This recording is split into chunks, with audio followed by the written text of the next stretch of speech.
தமிழகத்தில் ஆட்சி அமைக்க தாவேகாவுக்கு காங்கிரஸ் ஆதரவளிப்பதாக அறிவிப்பு வெளியிட்டுள்ளது. தமிழக சட்டப்பேரவை தேர்தல் முடிவுகள் வெளியான நிலையில் தாவேகா 108 இடங்களில் வெற்றி பெற்று தனிப்பெரும் கட்சியாக உருவெடுத்துள்ளது. சில கட்சிகளின் ஆதரவுடன் தாவேகா ஆட்சி அமைக்க வாய்ப்புள்ளதாக கூறப்படுகிறது.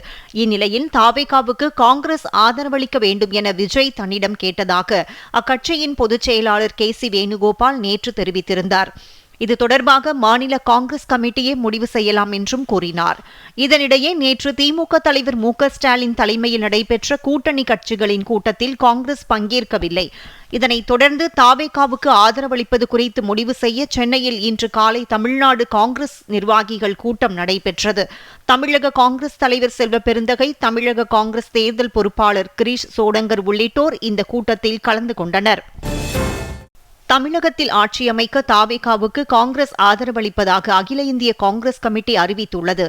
கிரீஷ் சோடங்கர் வெளியிட்டுள்ள அறிக்கையில், மதவாத சக்திகளுடன் சேரக்கூடாது என்ற நிபந்தனையுடன் தாவேகாவுக்கு காங்கிரஸ் ஆதரவு அளித்துள்ளதாக தெரிவிக்கப்பட்டுள்ளது.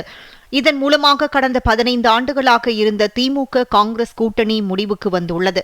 திமுக கூட்டணியில் காங்கிரஸ் கட்சிக்கு 28 தொகுதிகள் வழங்கப்பட்ட நிலையில் மயிலாடுதுறை, மேலூர், வெளமங்கோடு, குளச்சல், கிள்ளியூர் ஆகிய 5 தொகுதிகளில் காங்கிரஸ் வெற்றி பெற்றுள்ளது குறிப்பிடத்தக்கது. தாவேகா ஆட்சி அமைக்க இந்திய யூனியன் முஸ்லீம் லீக் ஆதரவு தராது என அக்கட்சியின் தலைவர் காதர் மொஹிதீன் திட்டவட்டமாக தெரிவித்துள்ளார். கூட்டணியின் தலைமையான திமுகவின் முடிவுக்கு தாங்கள் கட்டுப்படுவோம் எனவும் அவர் குறிப்பிட்டுள்ளார். இந்நிலையில் தாவேகாவிற்கு ஆதரவளிப்பது குறித்து முடிவெடுக்க இந்திய கம்யூனிஸ்ட் கட்சியின் அவசர மாநில செயற்குழு கூட்டம் நாளை மறுநாள் நடைபெறுகிறது. தமிழக வெற்றி கழகத்துக்கு ஆதரவு தெரிவிப்பதா என்பது குறித்து அவசர செயற்குழு கூட்டத்தில் முடிவெடுக்கப்படும் என்று தெரிகிறது.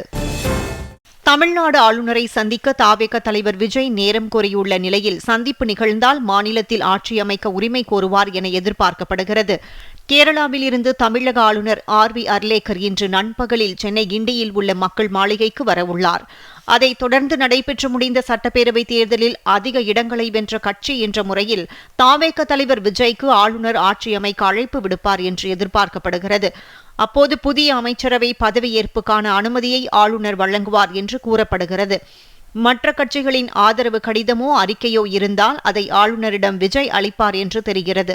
முழு பெரும்பான்மை பெறாத கட்சி மற்ற கட்சிகளின் ஆதரவு கடிதத்தை கொடுத்து பெரும்பான்மையை ஆளுநரிடம் காட்டினாலும் பெரும்பான்மையை சட்டப்பேரவையில் நிரூபித்து காட்ட வேண்டியது கட்டாயமாகும். எனவே 108 MLA-க்கள் மட்டுமே இருந்தாலும் மேலும் 11 MLA-க்களின் ஆதரவு இருந்தால் மட்டுமே தாவேகாவால் ஆட்சி அமைக்க முடியும் என்பது குறிப்பிடத்தக்கது. தில்லியில் வியட்நாம் அதிபர் தோ லாமுடன் பிரதமர் நரேந்திர மோடி ஆலோசனை நடத்தி வருகிறார். இந்த ஆலோசனையின் போது இரு நாடுகளிடையேயான ஒத்துழைப்பை அதிகரிப்பது குறித்து பேச்சு நடத்தப்பட்டு வருகிறது. முன்னதாக குடியரசுத் தலைவர் மாளிகையில் வியட்நாம் அதிபர் தோ லாமுக்கு பாரம்பரிய வரவேற்பு அளிக்கப்பட்டது. அதைத் தொடர்ந்து தில்லியில் உள்ள அண்ணல் காந்தியடிகளின் நினைவிடத்தில் வியட்நாம் அதிபர் தோ லாம் மலர் தூவி மரியாதை செலுத்தினார். பின்னர் பார்வையாளர் பதிவேட்டிலும் அவர் கையெழுத்திட்டார். உச்சநீதிமன்ற நீதிபதிகளின் எண்ணிக்கையை 37ஆக உயர்த்த மத்திய அமைச்சரவை ஒப்புதல் அளித்துள்ளது. விரைவான நீதியை உறுதி செய்ய எடுக்கப்பட்ட முக்கிய முடிவு என பிரதமர் நரேந்திர மோடி தெரிவித்துள்ளார். இது தொடர்பாக அவர் வெளியிட்டுள்ள சமூக வலைதள பதிவில், நீதித்துறை உட்கட்டமைப்பை வலுப்படுத்த எடுக்கப்பட்ட நடவடிக்கை இது என குறிப்பிட்டுள்ளார். மேலும் 6 மாநிலங்களில் உள்ள 19 மாவட்டங்களை இணைக்கும் ரயில்வே திட்டங்களுக்கு மத்திய அமைச்சரவை ஒப்புதல் அளித்துள்ளது. நாடு முழுவதும் உள்ள முக்கிய சுற்றுலா தலங்களுக்கான போக்குவரத்து வசதியை எளிதாக்கும் எனவும் பிரதமர் நரேந்திர மோடி தனது பதிவில் குறிப்பிட்டுள்ளார். இந்தியா மற்றும் அமெரிக்கா ஆகிய இரு நாடுகளும் வர்த்தக ஒப்பந்தத்தில் கையெழுத்திடும் நிலைக்கு மிக மிக நெருக்கமாக உள்ளதாக அமெரிக்க வெளியுறவுத்துறை துணை அமைச்சர் கிறிஸ்டோபர் லாண்டோ தெரிவித்துள்ளார். மேரிலாண்டில் நடைபெற்ற முதலீட்டு உச்சி மாநாட்டின் ஒரு பகுதியாக செய்தியாளர்களிடம் பேசிய அவர், இரு நாடுகளும் ஒருமித்த கருத்தை எட்டுவதற்கு இன்னும் ஒரே ஒரு தடையை மட்டுமே கடக்க வேண்டியுள்ளதாக குறிப்பிட்டார். கடந்த பல மாதங்களாக தொடர்ந்து நடைபெற்று வரும் இந்த பேச்சு ஒரு தீர்க்கமான முடிவை எட்டுவது அவசியம் என்றும் அப்போதுதான் இரு நாடுகளும் மற்ற முக்கிய விவகாரங்களில் கவனம் செலுத்த முடியும் என்றும் அவர் வலியுறுத்தினார்.